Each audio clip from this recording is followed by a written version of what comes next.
Okay, so this presentation is going to be about Frankenstein by Mary Shelley, and this one's called, actually, it's Frankenstein's Monster, because that was a bit of a meme a while back, where we would just correct people over it, because, a lot of times people get Frankenstein mixed up with the creature that he created. So, yeah. So basically, the plot of Frankenstein is Victor Frankenstein wants to create new life, and then he does. And then he realizes that that was a bad idea, and after that, things get really bad.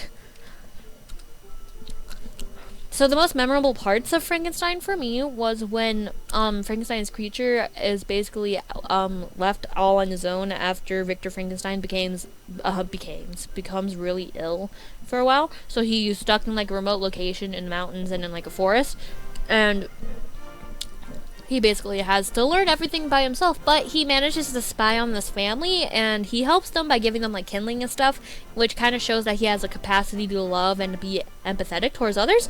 But he basically like steals Paradise Lost from them, and that's how he learns to speak and associate things with their words, and so that helps him a lot. And I just remember that part of the book way more than anything else. So there's a theme of existentialism due to Victor Frankenstein trying to become what he wants to, like, Victor Frankenstein wants to become basically a god to this creature. And that is pretty existential. So, because he creates life. And it goes wrong, so it raises a lot of questions. And then there's a lot of vengeance because Victor kind of abandons the creature because he's ugly. And then the creature wants compensation because no one will love him because he's ugly. And so he wants to have a cool wife. And then Victor says he'll give him a cool wife. And then he doesn't. And then the creature decides to kill people as revenge. And then Victor doesn't like that. So they're just kind of going back and forth in this really drawn out vengeful existence. So historically, Mary Shelley was the daughter of two people who were really competent, and her mother passed away when she was pretty young, so she was stuck with this like bad stepmother that didn't allow her to completely get an education. And then her father was kind of mad at her because she eloped when she was young with Percy Shelley, which was one of his students. So like all of she and some author friends, they were hanging out, and they were like, what if we challenge ourselves to write horror stories?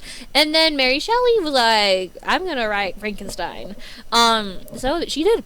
Another thing that you may be able to see the influence of in her story was that she lost a lot of children, and then her husband drowned when he was at sea, and the ocean kind of plays like a large role in Frankenstein, basically because the person who we're hearing the story from is out and on a boat at sea, and that's how he meets Victor Frankenstein.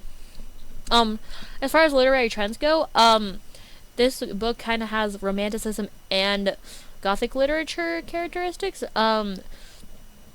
Nature plays a large role in the story and is able to reflect the emotions of characters and like the mood of the part of the story.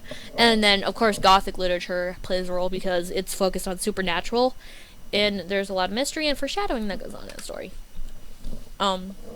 As far as character development goes, we kind of see the Victor Frankenstein and the creature being the opposite of one another, just because Victor Frankenstein begins the story as an intellectual, and he really wants to be good at science, and he wants to do something cool like all the people he's read about.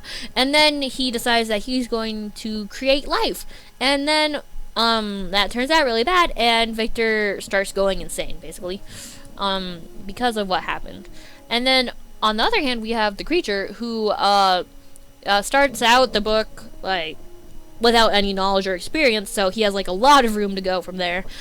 And basically he learns about the world around him and is able to form like his own opinions and learn a lot of stuff. Oh, as far as relatability goes, I didn't have a lot of relatability to the story. Besides, maybe I can relate to Victor Frankenstein wanting to achieve a lot with his scientific career and wanting to be recognized. And then maybe I can relate to the creature being lonely. But like, I think everyone can relate to that because those are just basic human emotions. As far as worldview goes, I feel like this story, due to being popularized so much, we kind of already know and have learned from it already without having to read it. And so, like, I don't think that this really changed my worldview per se, just because I already kind of had a worldview that was similar to why it's being promoted, basically. You know, don't judge a book by its cover and be nice to people. It's pretty basic. I don't know. So, like, I wasn't very changed by this book, but it was nice to be able to actually read it and be able to say that you read it rather than just having the basic knowledge of what happens in the story because everyone else has read it or seen it played out somewhere.